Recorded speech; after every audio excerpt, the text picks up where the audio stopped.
Welcome to USMLE Sarthi. We are committed to empowering IMGs. We're excited to guide you on your match journey. Don't forget to click subscribe and turn on notifications so you can get notified whenever we add new content. Also, follow us on Instagram and Twitter for the latest tips and tricks regarding everything USMLE. Now, let's dive into it. Hello everyone, thank you for joining us on this live webinar on the topic of the importance of the research in your residency application. My name is Aarti Bangar and I am the Vice President of Research and US Clinical Experience in USMLE Sarthi.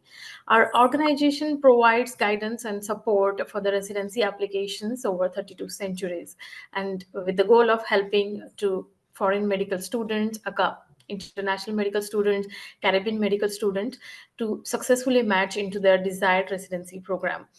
As you know, IMGs generally face the significant challenges throughout the residency application process, including their visa application, academic challenges such as exam preparation, strong CV, and finding right clerkship. So today we are here to make a note on this, how to build a strong CV and what research plays a role in your CV.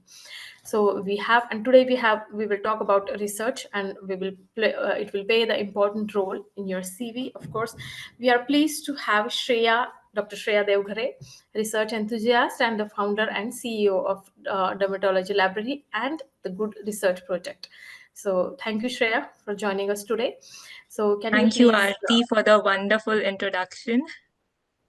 Can you please introduce yourself to our students? Yes, sure. So I am Dr. Shreya Devghare. I am a dermatologist practicing in India and also the founder and CEO of the Good Research Project. Basically, my journey in research started in the first year of my medical school, where I was selected for ICMR STS. So this is basically a short-term scholarship provided to medical students to encourage research, and it is granted by the Indian Council of Medical Research. So medical students are basically told and taught how to design very short-term research, which can be completed in a duration of 2 months. So the challenge that I faced at that time was that I was in a first year, whereas the research and publication, the theoretical aspect is taught in second and third year of medical school in India. So I started learning about medical research and publications right from my first year of medical school. So I slowly started developing those skills and habits. And over the years, I think now after 10 years, I have sufficient skills and resources wherein, I can teach medical students about these things. Till date, I have 25 plus publications, several posters and paper presentations in national and international conferences as well. And I carry that, a mindset of how a research can be done in a very short duration of time. And that is how, I came up with this rapid, affordable research, which is our tie-up basically, the tie-up of the Good Research Project with USMLE Sarthi. So I carry on that legacy of, how to design quick research studies, short research studies, and explain it to them in a way that even a first-year medical student can understand it. Thank you so much, Shreya, for this wonderful introduction and the information about your journey. So I want to note here that to inform the students that we have started this collaboration with the Good Research Project, and we came up with the new idea, Rapid Affordable Research Course from July 2023. Till date, we have 41 research groups, 10 published in a PubMed indexed journal, 16 submitted for peer review in journals, and 15 ongoing research projects till date. So, Shreya, I would like to ask you, what are the different types of research and what is the difference between review article and the original research? Yes. So basically, research can be of various different types, and depending on those types, there are different articles which can be made and published in a journal. So I will start with basics. So the easiest one to do is a case study or a case report. And this is basically a description about one single case. Either it can be a unique diagnosis, either it can be a unique clinical finding, a diagnostic finding, or a new treatment that was tried on a patient and it gave good results, or even a unique side effect. So these are very basic studies, and you have to follow certain guidelines while reporting these case studies as well, which obviously I teach as well. So this is the most basic one, case study. Now, a case study can be published as a case report or as a case letter as well in a journal, depending on what are the guidelines of a journal. The next one is an original research in which I specialize. So original research is something where you go and collect data in a field. Okay, now this field can be a clinical field, let's say hospitals, or nowadays it can be internet as well. So these are the two different types of research studies. So what happens basically in an original research is that you collect data. This is something that makes it different from other types of research studies. And once the data is collected, it is analyzed, and then you come up with results, and these findings can get published in a journal. Original research can again be divided into many different types, like observational study designs, case control, cohort, longitudinal, retrospective, even the randomized control trials, which are done by the big pharmaceutical companies, are also a type of original research study design. So whenever a student enters into a research fellowship or a postgraduate residency program, they are first asked to do a research, and this is mostly an original research. They are not asked to do review articles. They will be asked to do research. The research in USA basically can be basic science research or a clinical research, and there is a third category that is translational research as well. In basic research, you work in laboratories. Okay, you can work with something related to genetics, where you are working with all the devices like ELISA and all, or it can be animal-based studies as well. Then comes the clinical research, where you actually involve patients. Translational research is something in between the basic science research and the clinical research. It basically means you are trying to apply the findings of basic science research into the clinical studies or into the clinical patients. So this is what encompasses the original research. Now there is a third type, which is known as the review articles, and review articles can be narrative review, systematic review, and there are many more as well, but these two are most commonly known. So what happens in review article is that you collect data from the already published studies. In most journals, in most of the good journals, there is always a line written in the author guidelines that the review article should be submitted by an author who is experienced in that field or is an expert. Okay, so they want that, review articles are used at the end to form some guidelines in clinical practice. And that's the reason they want that review articles should be published by an expert. Okay, if suppose there is a disease, and let's say cardiomyopathy, for example, and you are trying, an expert who is, treating cardiomyopathy very frequently, he takes up a review article, he reviews several articles which are already published and comes up with the guidelines that holds a very strong value, because that guidelines will be used ultimately for the treatment of patients. So I have discussed three types of research and articles till now: case report or series, original research, and the review. Now there are some more type of research, and these are like short letters which can be submitted in the journal for publication. These can be like letter to editors, viewpoint, perspectives, opinions, comments, or editorials. They go by many names, and they are named differently in different journals. But the idea is to publish something latest or trending in healthcare, and which is which can be compiled in a very small word limit, let's say 500 to 750 words, but it should be something very impactful. So this is also something that can be published, and students should consider it, especially the beginners. And after that, you can also submit some things like the images in the form of X-ray images or MRI images, or even the ECG or a unique, dermatological images in journals for publications. So all journals have different criterias about the articles that can be published. And similarly, there are different types of research can be done for publication. Thank you, Shreya. I think you have covered the question for different types of article and that what are the different types of The article that can difference be between, published. yes. Yes. So my another question is how is an original research study is conducted? I know that it is similar to the course B, which we have currently. So can you elaborate more on that? Yes, so we have course B, which is a research module, and it is like many students ask me, is it a review article? Is it a systematic review? No, it's an original article, original research study. Mostly we conduct observational studies only, but we do not involve clinical patients. We use the data which is already available freely on internet. Okay, so but these are definitely related to some or the other disease. So it is a kind of a clinical studies done virtually. So in original research, there are various steps. Ideally, when a clinical research study is conducted, there are 6 steps of conducting that study. First, a protocol is made, and in that, you have to write introduction and describe exact methodology and what are the aims of your study. This protocol is submitted to ethics committee. The ethics committee goes through it, points out if there are some, scientific or ethical issues and gets back to you. You have to correct it and resubmit it to ethics committee.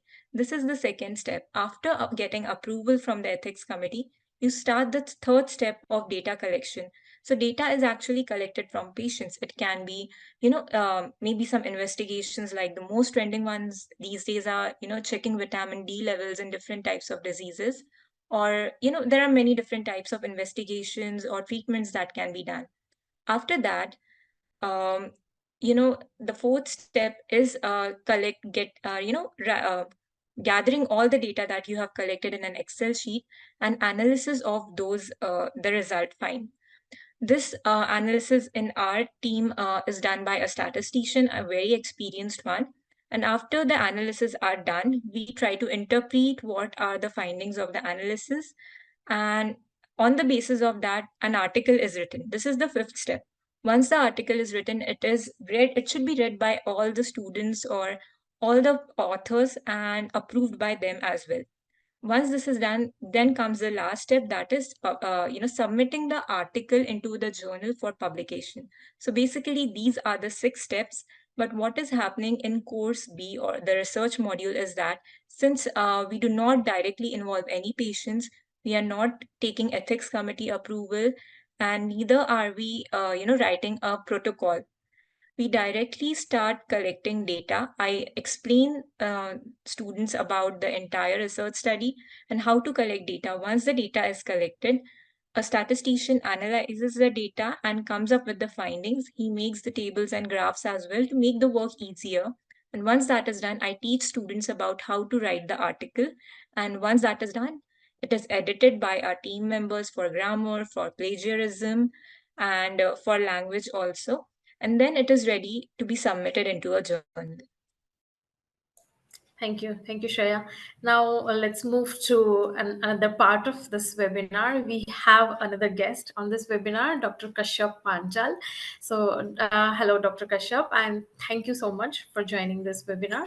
And tell us about yourself and where you are at your USMLE residency journey at this point. Everyone, thank you so much for inviting me to this webinar. So my name is Kashyap Panchal, and I am a recent medical graduate. And currently, right now, I'm preparing for my Step 2, USMLE Step 2, because I will be applying in the next math cycle. I have already completed my Step 1, and along with my Step 2, I'm trying to get some research on the publication right now. Okay, so you did a research as well. So what was your topic in this research? So the topic that I had was gender disparities in first authorship in publications related to ADHD and AI.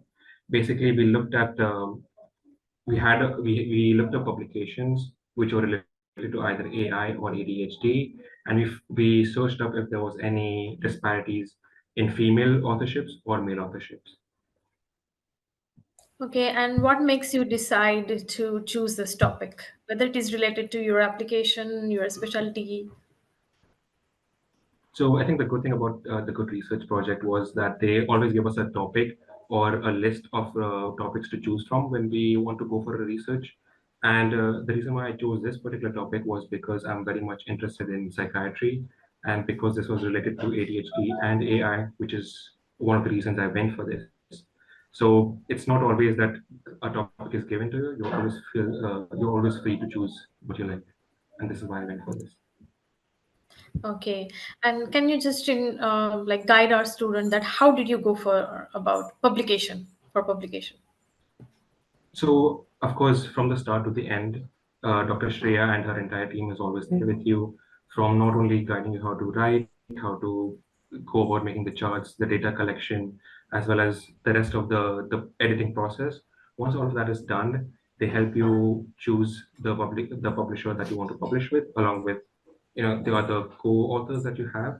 Once you have decided upon a particular publisher, you submit it. Often at times it's not always straightforward. Publications may take up to 6 months to go through, and the publisher will always get back to you with different questions, queries, any editing processes that you might need, that needs to be done for your article. And the Go Research Project and the entire team helps us with that. It helps us with the back and forth with the publisher, and it helps us to get it published. Okay, thank you. And do you have any tips for the IMGs, those who are looking for research or those who are applying? So any difficulties or benefits, like how you go all over the process? Sure. Sure. I think one of the most important things to know about research is I entered this completely blind, not knowing anything. Sure, we learn about research and biostatistics and everything on paper, but real life application is very difficult. It's kind of like learning how to learn or learning how to ride a bicycle. You might know how to do it, but you always need someone to support you. I think in research, you always need a mentor. They might help you with the basics, just basic understandings of what is there to be done. Of course, when you have such a mentor, you have to make sure that they don't spoon feed you everything, that they do everything for you. It's about teaching you how to do it rather than doing it for you. And I think this is where Dr. Shreya and her team came with us. So my advice would be get a mentor, let them help you. And even though I've done my one paper with them, I'm sure I'll do more with them because there's much more to learn with them. Thank you. Yes, mentor is always plays a important role in everybody's career. So, are you ready with your paper presentation? Yes, I'm absolutely ready. I can share. Okay. Okay. So, Dr. Kashyap will share a paper presentation with us. So, let's see. You can start, Okay. Kashyap. Oh. Hi everyone, can you see the presentation? Yes. Yes. Okay. So my topic, the title of my paper was Gender Disparities in Post Authorships in Publications Related to ADHD and AI. According to the United States Medical Association, approximately 25% of the physician workforce in the USA are women. Although there has been an increasing trend, this hasn't been seen in the medical academia side. Women are still being massively underrepresented in this aspect. Hence, the objective of our study was to analyze if there was a disparity in first authorships in any publication related to AI or ADHD. The type of study that we used is called a cross-sectional study, where we basically analyze past researches done over a course of time. So we used PubMed research, which is basically a paper research engine where you can find out articles from the past. We took articles related to ADHD and AI all the way from January of 2010 to December of 2023, a roughly 13-year period. We then transported all of the data into an Excel sheet where we had name of the article, name of the author, the country they were from, and other details. We then used an application by the name of Namsor, where you can basically put in someone's name and the country they're from, and it will help you identify the gender. The app has a 97% accuracy, so in case there were any discrepancies, we always went to Google, we searched up the author, and we found out their gender. We analyzed a total of 204 articles in this 13-year period, and we found out that 78% of them were female first authors compared to 126 male first authors. Now let's discuss the findings in this. As you can see in this chart, the green represents the males and the red is females. There has been a steady increase, I would rather say an exponential increase in the male first authors with a highest peak of 32 authors in 2022. Whereas the same hasn't been true for females. In fact, there has been quite a plateau for the past 2 to 3 years. We then extrapolated this data using an ARIMA model, which basically helps us know what will the data look like in the future. We did this for the next 5 years, and even though there has been a steady increase for both of them, in the year 2026, there will be roughly 250 articles by male and 150 by females. Although there is growth, you can see there's still discrepancies, and that there will be more male first authorships. We also analyzed the countries that they were published in. So Netherlands, Singapore, Turkey, and China had more female to male ratios, meaning a favorable one, the one that we need. And then we organized that data into a chart where we took only the countries where both the male and female authorships was more than 5. And these are the countries which had a favorable ratio of more than 1 or roughly close to 1, such as China, Iran, or Taiwan. But when we calculated the p-value, it was not significant, meaning that there is no association between gender and the country that they're from. Hence, we understand that geographical location does not have to do anything with this gender difference. So there is something else which is causing this, which needs to be studied.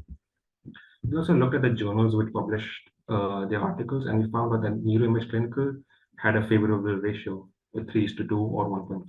The rest of them had a rough ratio of 1:1. So what did we actually put in this paper? We found out that there was a significantly a gender gap. Only 38% of the authors were female compared to the rest being male.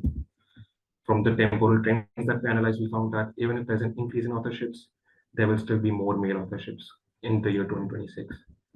Although there were regional variations where other countries had better ratios, there is no relation between the two. Hence, we need to find out what are the other causes for this. Then we compared our study with other studies. A study done by Nasrullah and others in the pulmonary care section found out that only 29% of total authorships were female. A study done by Cannon and others in the Journal of Pediatric Urology found that of the 448 articles that they analyzed, only 10% were females. But there's still light at the end of this tunnel, because a study done by Fremesco and others found out that over a course of 30 years, there has been a steady increase from 12 to 48% in terms of female first authorships. And we hope that this trend continues and there are more female first authors all down the road. Conclusion for our papers. In the paper, we obviously find that there is a clear gender gap between female and male first authors in any article related to AI and ADHD. What we call for is an inclusive environment where we can support and encourage female authors to contribute more to the field of science and medical. And the reason why this is important is not only for the namesake of inclusivity or diversity, but rather to improve the overall quality of our research. Now, the reason why this is important, you may ask, why is gender important in terms of research quality? Is let me take you back to one basic example. When heart symptoms were being studied, majority of the subjects were males, and to this day, in fact, we're being taught that left arm pain, chest pain, or breathing difficulties is what is the primary symptom in a heart attack. But females often have a different symptom, such as extreme fatigue, sweating, back pain, nausea, vomiting are often common in women that we're not often taught. Hence, we understand that looking at a medical problem with just one eye can often be dangerous. And we need to broaden our horizon, help more people do more research, and help us find out the real answers. So thank you, everyone. That was my paper. And if you have any questions, these are my socials. You can as well as ask me right now. And these are the resources for the papers, as well as the original articles I did here. Thank you very much. Thank you, Kashyap. It was very nice and informative. So, Dr. Shreya, do you have any questions for Kashyap? You are. Yes, so firstly, I was mute. I think it was a wonderful presentation from your end, and it kept me engaged. I think this is the way someone should present a paper in a conference as well. And I'm really glad the way you did it. What I would like to do is how does do you feel that after doing this paper that this was a research study and actual original research study, and you did collect data and even wrote an article? So overall, how was your experience working with us, the Good Research Project? Again, I would just like to clarify to everyone that this was my first ever research, in fact, and working with the Good Research Project, it felt like a cakewalk, in fact. I was able to understand, so Dr. Shreya and her team would often send us videos and explanations on how to do, breaking down the entire project into steps with timelines and deadlines. And all of the authors had particular, I would say targets to meet as well as duties to do. And because of that, there was often a structure which was very necessary to do such a big project, especially if you're doing it for the first time.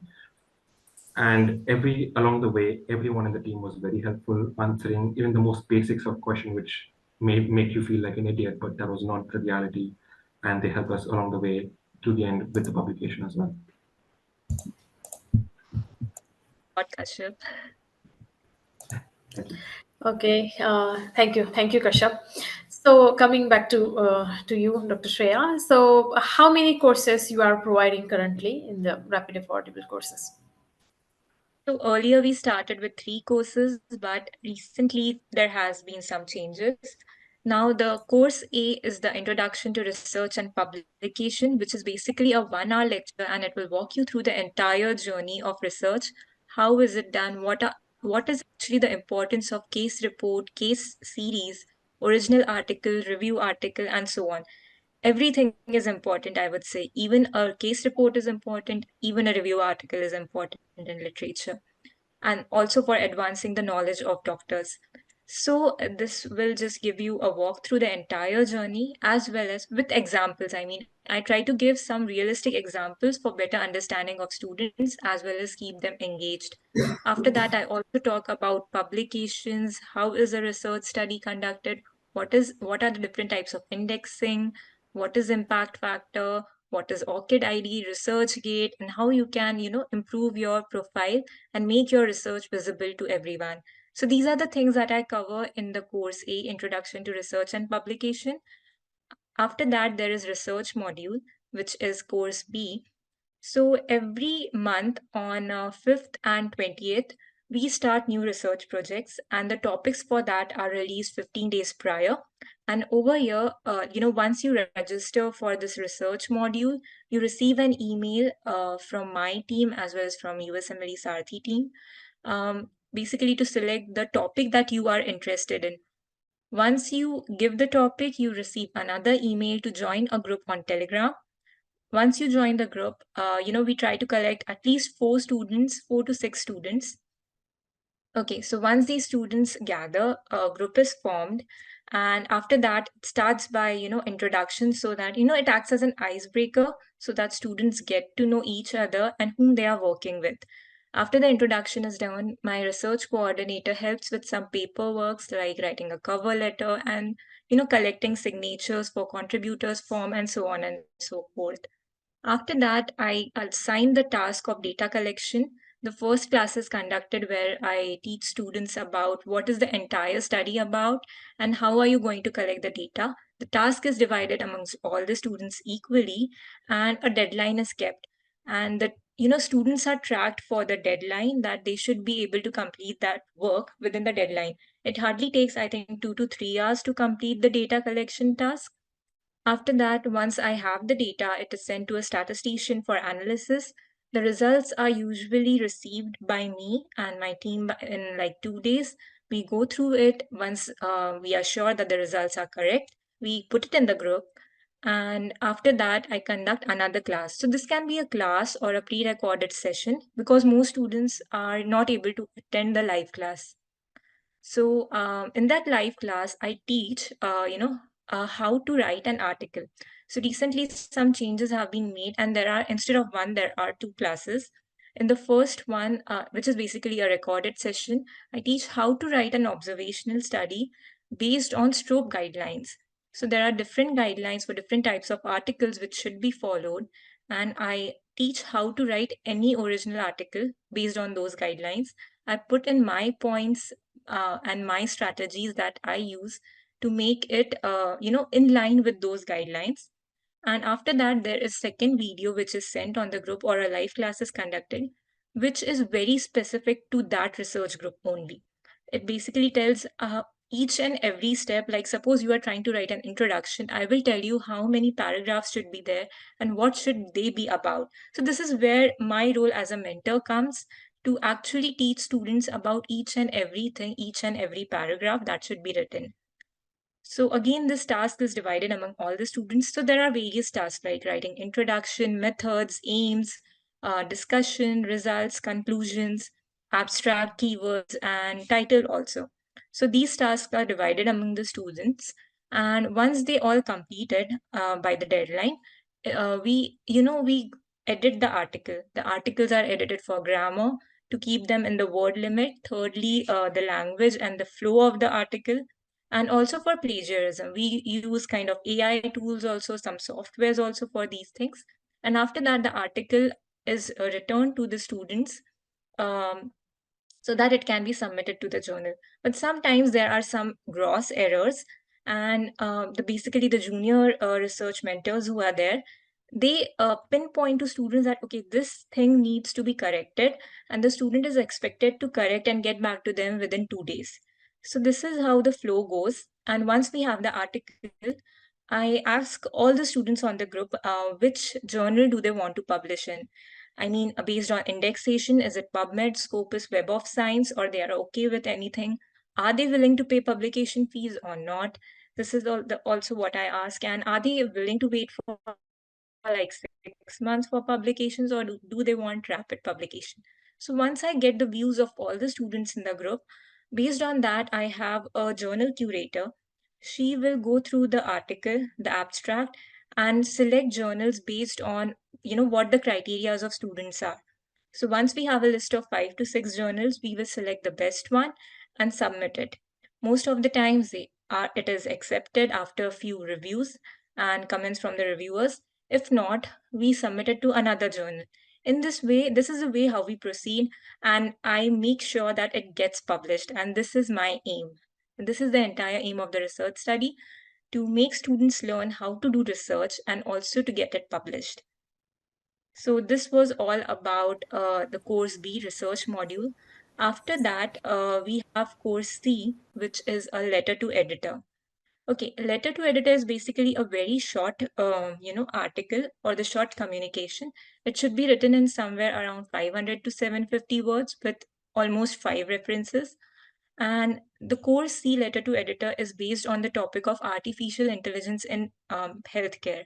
So when I first wrote my letter to editor on this topic, it was in January 2023, where hardly 5 articles were actually available on PubMed. But right now, there might be thousands of articles, along with my article, which has been published. So I actually teach students something that I have myself done, and it has given me good results. Okay, so recently, one of the students has also published this article in a very high impact factor cardiology journal. So yes, and she completed her task within like 3 days. So in course C, once you register for course C, you get an email to join a WhatsApp group. It's a solo task. It's not a group task. So here students will actually learn how to do each and everything by themselves.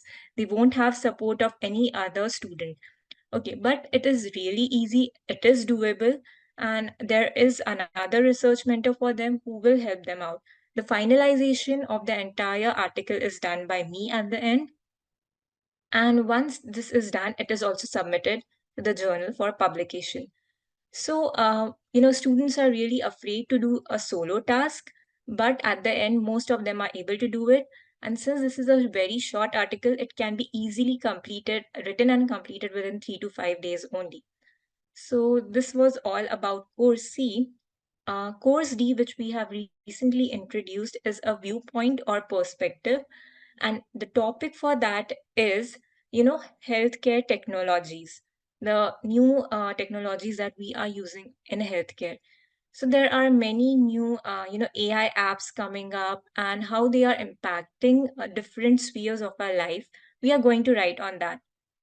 This is almost similar to the course C, but the difference is of topics, and even this can be completed very easily in a span of 3 days. So these are the basically 4 courses that we have, and other than that, we do have some combo courses as well. I think Aarti, will you be able to just give an overview of the combo courses? Hello, yes. So let me share my screen. So we have the started combo plans with rapid affordable research course. If you go to the website on the research page, and if you can check here along with the course A, B, C, D, and the combos, like combo 2 means you will get the 2 research articles with 2 publication. Combo 3 is combo 3 is 3 research articles, and combo 5 is 5 research articles. You will get a discount on these or all combo plans when you book into that. So these combo plans we are starting from today. So these are the new plans. You can check here. If you have any questions, you can text us or email us. We are pasting the links in the chat box to for any of your queries. Also, can you, Aarti, can you just show the screen? Sorry, yeah. The website screen. Yes, the website screen. Yeah. Can you scroll a little up? Yeah. Yes, this one.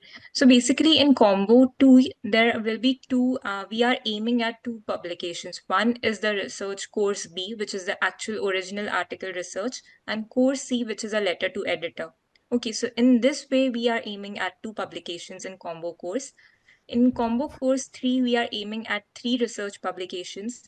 So you can select 2, 2 research topics in course B, and along with that, a course D. Course D, as I said, is a viewpoint on the topic of healthcare technology.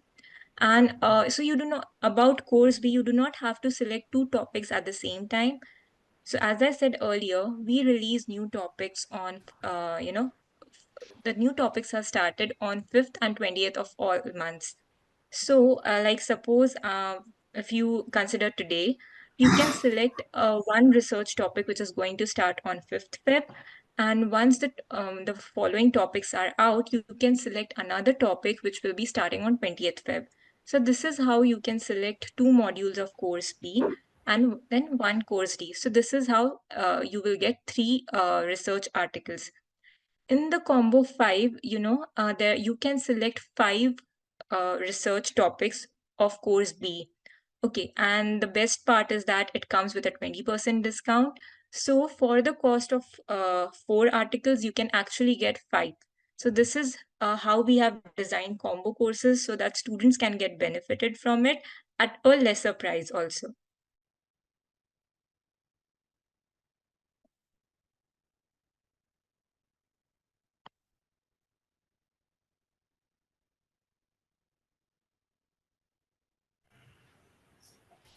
Am I audible?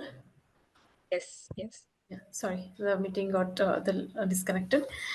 Yeah, so thank you, Shreya, for this brief introduction of your course and all.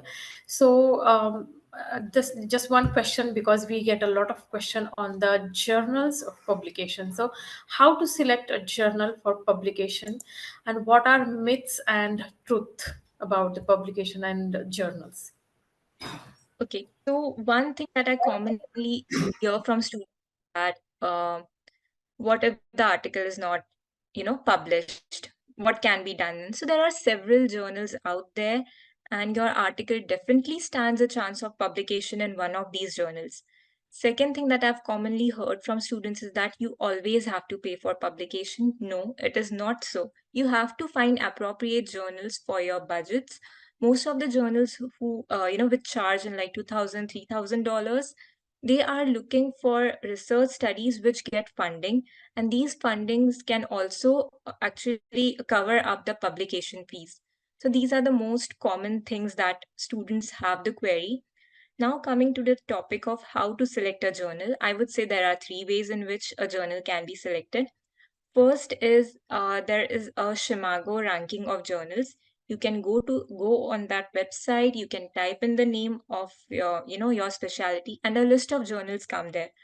So you can select your journals from there. You have to obviously verify and check about their indexation, their impact factor, and some more things to make sure that it is a genuine journal.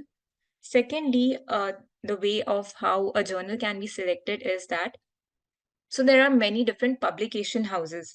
Okay, let's say Elsevier, Wiley, Taylor and Francis, Springer. So these are different publication houses, and they, actually publish hundreds of journals. So each of them have a search engine where you can select a journal based on your specialty, based on your abstract.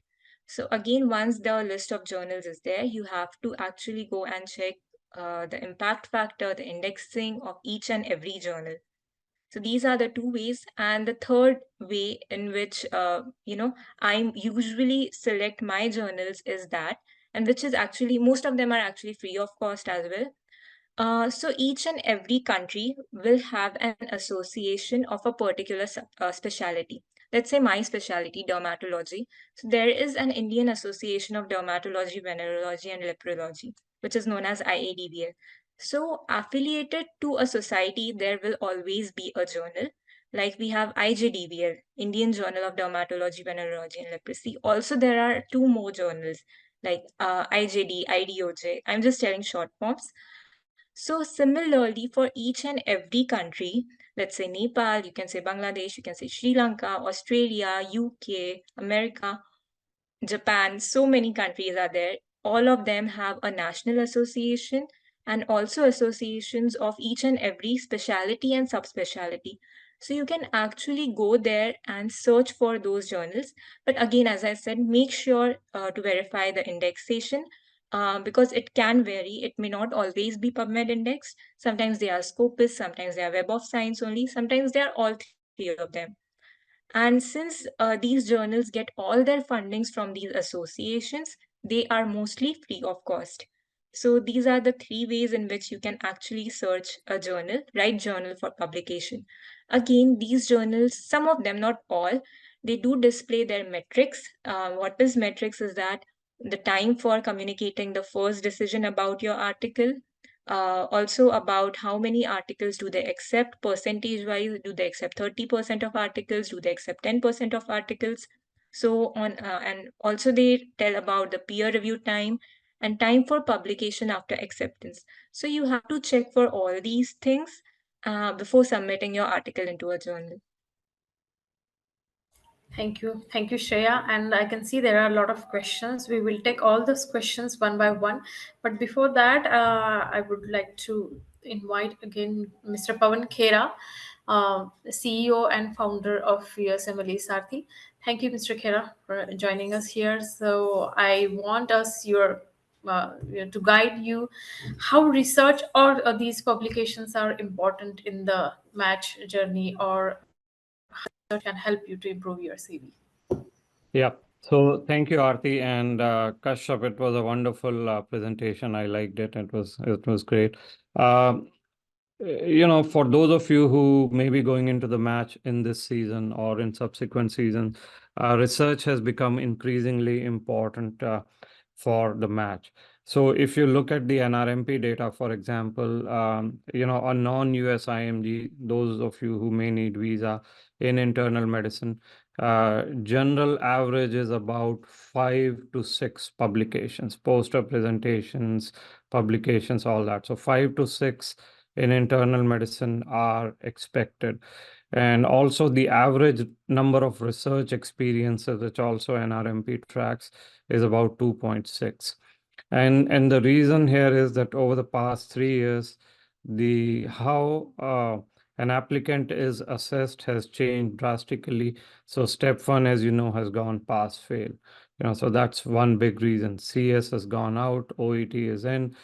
So the programs are looking at ways and means to objectively assess the applicant. So at this point, they have only CK score. So research is becoming important. The other thing that changed last year was your ERAS CV, right? So the ERAS CV now limits you to 10 experiences all put together, whether it's work experience, rotations, USE, volunteering, research. So what programs, and this is the first season, and we have spoken to many program directors, what they are looking for is a holistic, well-rounded application, and in which research again plays a very important role in addition to your USCE, in addition to your scores and work experience. So all of this put together, research will continue to increase in value for your USMLE journey. So, the good idea would be to start early.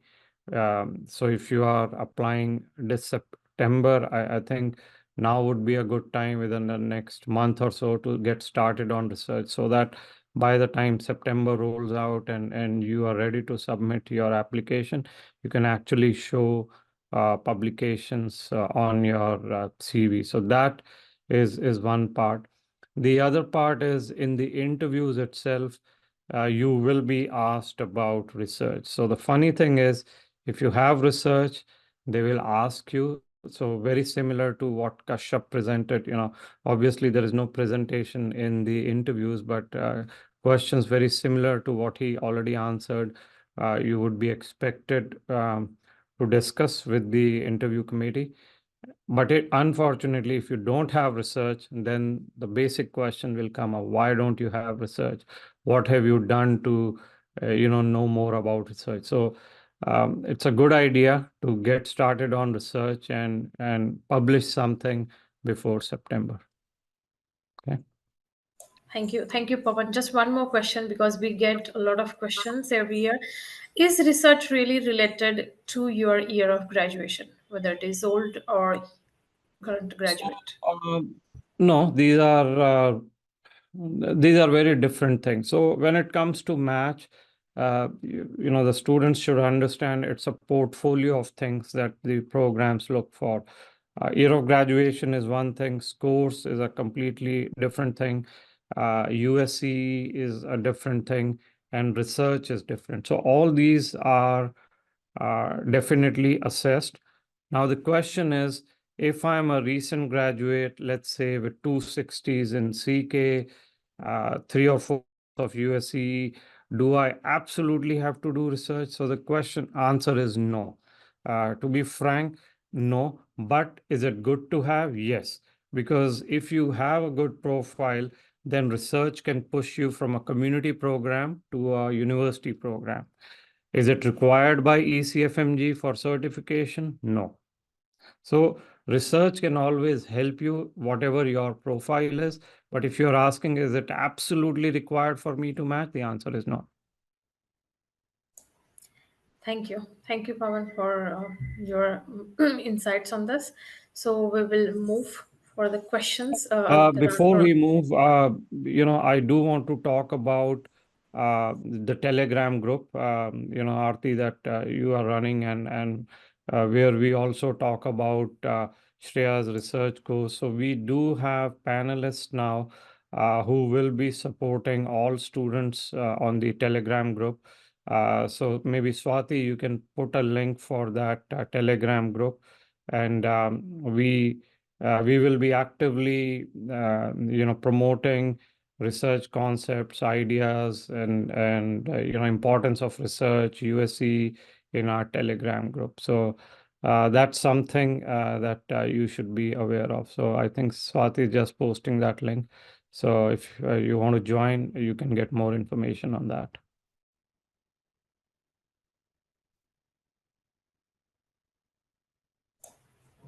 Yes. Swati, can you take the questions one by one? The students. Yes. One question from Dr. Aniket, who is asking about the research programs starting from 4th and 15th every month, including manuscript, abstract, apart from the RAR.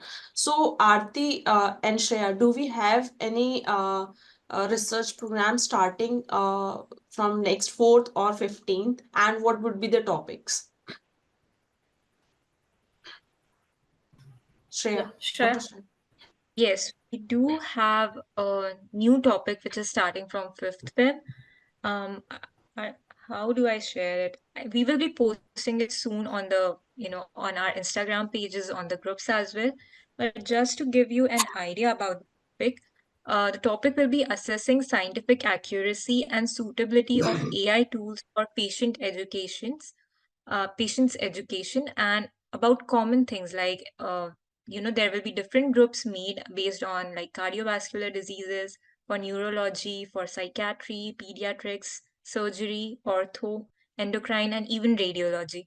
So this is what we are planning for all the groups that are going to start from 5th Feb. Okay, thank you. Thank you, Yeah, Dr. apart Shreya. from apart from this, So- yes, Dr. Anike, we will start abstract manuscript and case report courses as well from the 30th January. We will post you. We have your number and email. We will definitely post you about upcoming courses. There was Okay. also a question on the list of publications. So I think Swati has posted a link for our page where you can see the prior publications, just in case. And Swati, you can post it again. Yes, sure. And one more question. Can you tell us how to check for plagiarism? Okay, for checking for plagiarism, there are always many kinds of different tools. Some of them are paid and some of them are free. The best one is Authenticate, but you can only get the access from maybe your medical school if they have taken the subscription. It is one of the best tools, and I do have access for it. So we run all our research articles through it. There are a few free ones as well. For example, Quillbot. Quillbot has it attached to itself. Plus, if you just search on Google, many different types of plagiarism checking softwares will show up. And most of the publishing houses also have this. So let's say if you're trying to submit in an Elsevier journal, you can actually type, plagiarism checking tool or software, and it will show up. So these are the different ways in which you can check, but Authenticate is the best one. Thank you, Dr. Shreya. And one more most important question from the students. Like they always ask how we will get the authorship and which one is best and which is not. Like they have this question always in their mind. So what you will say about that? So in the Good Research Project, right from the beginning, we are only following the ICJME criteria for authorship, which has like 4 rules, and you should be following all the 4 rules to become an author. The first one is that you should have substantial contribution in the research. And what is meant by substantial contribution in the Good Research Project is that you should actively participate in both the data collection as well as article writing. Okay, the other criterias are that once the manuscript is ready, you should be reading it, reviewing it, suggesting some corrections if you feel there are. Also, you should be taking the full responsibility of your article that yes, it is right, and you are actually, publishing a correct information. So these are some of the criterias, ICJME criteria, which we follow. So since all authors are going to follow it, so what makes the author someone who is doing much more task is allotted a higher authorship position compared to the one who are not doing as much task. Most of the times the students do say at the beginning that okay, I want to take up a big task in this research group. So the task is also allotted accordingly. And most of the times the beginners are not very confident. They want to see how to go about and what is actually a research. So they want a limited task, and maybe they have exams coming up. So they are given limited task. The task of data collection is equally divided, but there might be, the discussion or the result section take the most time for article writing.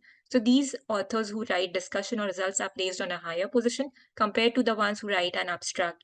So this is how the task is divided, and also the authorship decided in the Good Research Project. Mostly if the authors do not have any preference, we allot the task on first come first serve basis, because there has to be some criteria, so we follow that. So yes, Thank you. that should answer. Thank you, Dr. Shreya. And one last question from Pavan. Pavan, are you there? Mhm.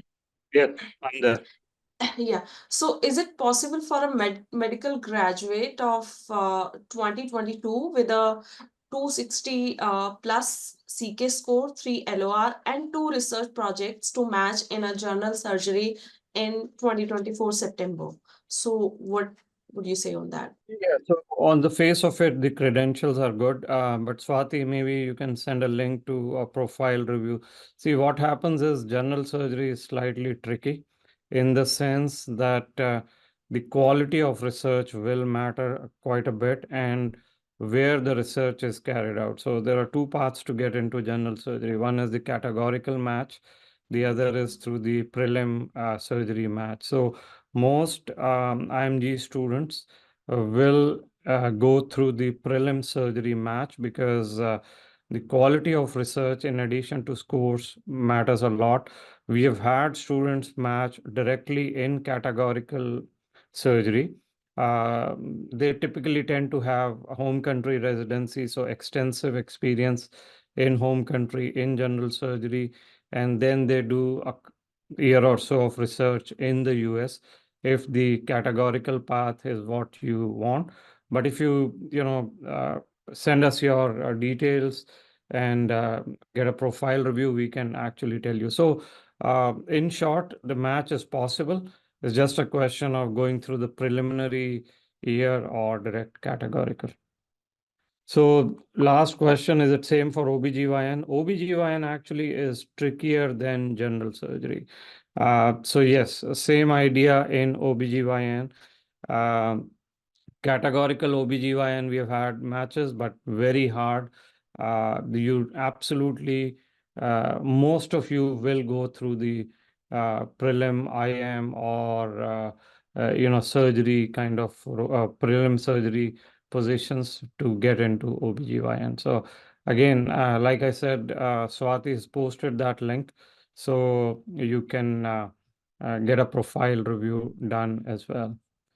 And with that, we are coming to the end. One hour is up. So thank you very much, Shreya. Appreciate your time as always. Kashyap, great presentation again. I think it's a role, very good example for other students on how to get the research published. And thanks all to Shreya for her mentorship.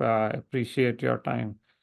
Thank you all. And thank you. And one last question, please. Aarti, if you can answer it, like, do we have any plan for the student? Because most of the IMGs ended up with, searching for USCs, more research, and, how to build their CV, a residency match plans. So do we have something for them? Yes, of course, Swati. Thank you for this question. We have a whole residency package. So this year we have started a bridge to residency plan with more discounts. So you will get all three things: research, match preparation, and a US clinical experience at one place. So and you will get a discount. So match plan, we will customize the plan according to your profile, specialty. You can have the one-on-one session before to enroll in this plan. You can set up a time with our team members, and then we can explain it according to your needs and all. So just give me 1 minute, I can share the screen on the. So here, if on our website, if you go to the combo plans, bridge to residency is the plan. You can save up to $400. All these three plans together, we can customize it. Match plan according to your profile, we can suggest you US clinical experience. You can choose whatever and how many US clinical experiences, and research also. So you can choose according to your research. If you need help, we can guide you on that plan. And yes, we have this bridge to residency plan according to your profile. We can suggest you.